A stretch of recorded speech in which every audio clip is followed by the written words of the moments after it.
So how do you fight an enemy that just possesses you if you kill it? I don't know. You don't. No. Hello and welcome to another Just Watched. I'm Devin, with me is Billy. Woo! And watch Ghost of Mars. John Carpenter's Ghost of Mars. And not a bad movie. I actually kind of enjoyed this. Oh yeah, like for a dumb action movie that like action weird horror. Very weird, weak on the horror Yes. aspect. I'm going to be honest with Yes, you. I'm not sure. Yeah, does he classify this? It probably is just because I know how people try to classify things that are horror that aren't really action horror film. Yeah. Yeah. Because for me, horror is it has to be somewhat scary. Yeah. Or suspenseful or anything, and this was just action. Yeah. Like, the only thing is, I would call it a supernatural action movie. There you go. Because it deals with ghosts. Yeah. Hey, new classification. Yeah. Say supernatural action movie. Anytime you're watching an action movie that's not scary, but has, like, ghost elements or, like, horror elements. Yeah. I mean, Monster Squad is technically a supernatural action. Maybe, yes. Yeah.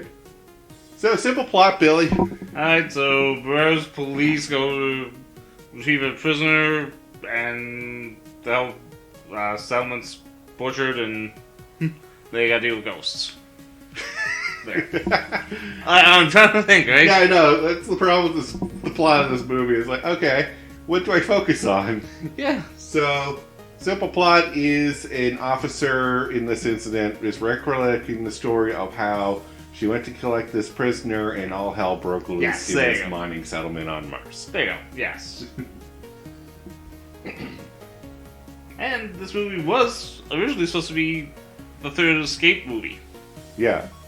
So, It was supposed to be Escape from Mars, and which I kind of see, like, they had Escape was trying a little bit to be the Black Snake Plissken. I'm sorry. fair enough, yeah. Because, I mean, his outfit kinda. Oh, yeah, no, I was like, someone's trying really hard to stand out. Yeah. Yeah. So, first part of storytelling is this is a recollection, Yeah, and which is already, like, a landmine of a storytelling aspect. yeah, it's so hard to... Yeah. Well, it's... How do you explain what she knows when she's not on screen? Right? Yeah. And they just brush it off as, well, this is what he told me. Yeah. So now I was like, so you're telling the story of the guy who told you this story. Now we're getting into, but he said, she said, nonsense. And that's fine, because the storytelling wasn't the hard sell on this. No. The hard sell is the action, and that's about it. Yeah. You're going in for this for killing. Yes, over the top. Killing, because holy hell, there's some over-the-top weapons for no reason. Yes. So, And we can get to the science of all that later, but we're not scientists. And I like that there's no sci-fi. no. Not a lot, like, No, like, that's what, like, when I saw the, like, okay, like, then, like, wait, this is John Carpenter. He doesn't use the phaser guns or, no, it doesn't use laser guns or no, shotguns and assault plasma rifles. cutters or something. Yeah. Yeah. I'm like, this is what I love about John Carpenter. Yeah. He's, I mean, there's some... In Mars, though, guns I don't think work outside of a building, but, suspend disbelief for this movie. yeah, that's where I was like, okay, so we have a technology that makes settlements, the gravity and atmosphere work in settlements. Yeah. We have rebreathers, basically, Yeah. for breathing on Mars without needing a full-on helmet. Yeah. Okay, I'm gonna just hold out and believe that we managed to somehow settle on Mars. Yeah.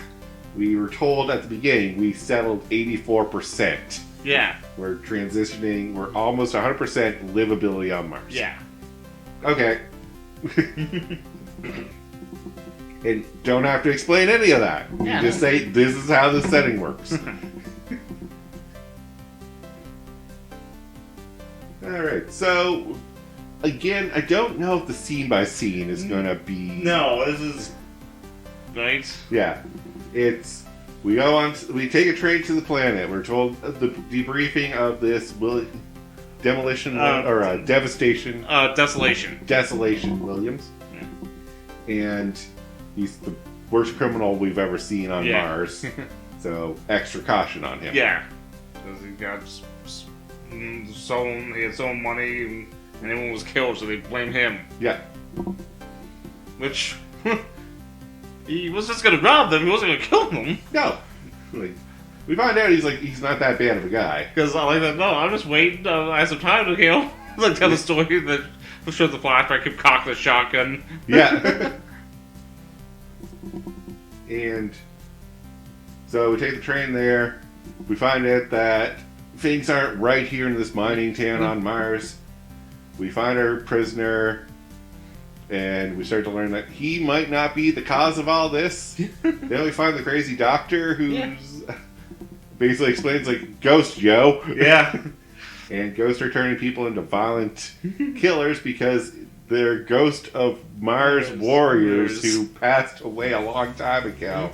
But because we're the foreign species, they're trying to stop us from invading. Okay. Yeah, it's like... That's why I was like, for this movie, don't focus on the plot. No. Because like I said, I can see why this became one of John Carpenter's last theatrical movies. Yeah. It doesn't hit a John Carpenter note in my mind. You could tell me anyone else directed this and I might believe you. Yeah. Right? Yeah. It was just, there's a lack of, like, I'm known John Carpenter for horror and unsettling scenes, and there was nothing really like that. No, like, because but like I said, I could really tell that they really wanted this to be Escape from Mars with Kurt Russell, and they just couldn't, and they had to rework the script. I can see that. So. Yeah. That would have been cool. Would have been cool, but this is what we got, and this wasn't, as we said, not bad. No, not bad. I mean, since this was both our first times watching this. Yeah, I've never seen this movie. No, and it was like one of the last few John Carpenter movies I've never seen. Fair enough. Alright, so things we like about the movie then. We'll just go to that. Action scenes. Yeah, and you mentioned the music. I mean, it's John Carpenter. Yeah. Like he does his own music, which you love. Yeah. Every background music fit the scene so well that it actually draws you in. And that's what I like about John Carpenter. Yeah, like... Not only does he write his own music, he knows the type of music you should put in for a scene. Yeah, like, okay, this is what's gonna happen. Okay, here's how we'll work it in. Yeah. And so mine was music, yours was the action. Yeah. Alright, things we didn't like about the movie. We'll get that out of the way. Like I said, knowing the plots. I hate recollection stories. Yes. You probably picked that up when I started. Yep. It's such a lazy device. It's also a very big spoiler. Yeah. You know she lives. Yeah. So anytime you put her in a situation where she could die, you know she's gonna live, and that everyone else, might not make it. Or if probably she's the only survivor, then I'm like, okay, everyone else. Yeah. So.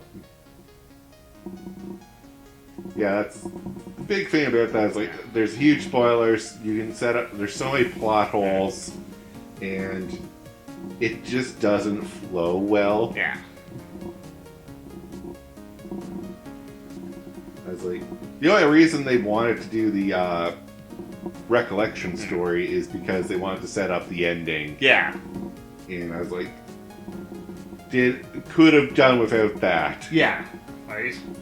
You could have just said, this is a soldier or an officer who's going to pick up this criminal, and let us watch the movie. Yeah. It didn't have to be the whole, like, jump back and forth. Yeah, jump back and forth. Yeah. It felt disjointed because of that. Damn. Yeah. It's like, well, here's my story, and then, well, what happened to Buddy here? Well, this is what he told me, and then we jump to Buddy and see what he actually did. Yeah, the Juggalo, that's when the commander died. Yeah. And, well, how do you know the exact details of that? Right? Like, even when you say on the walkie, I can barely hear you. When did he freaking tell you this whole story? right? Alright. Try not to make this too long, but at the same time, I see we're only at halfway through this. Oh, yeah. Yeah. There wasn't much to this movie, No, like, is the problem with doing a review on this. yeah, like realize, like, hey, it's less than an hour and 45 minutes, like, okay. Yeah. As a good action movie should be in my mind. Yeah. But there wasn't much to pick at, and there wasn't much to really report. No. Like, first thing is, like, when you set something on Mars or another planet, it's hard to, well, you can't, like, say, well, it doesn't work that way. And it's like, well, have you actually ever been on Mars? Yeah, we're just going by scientific reports and what, like, accurate theories. Yeah. And we colonized Mars. Yes, maybe we do have those machines now that create an artificial gravity and atmosphere. Yeah, because, we've got the side officers in a balloon. Yeah. So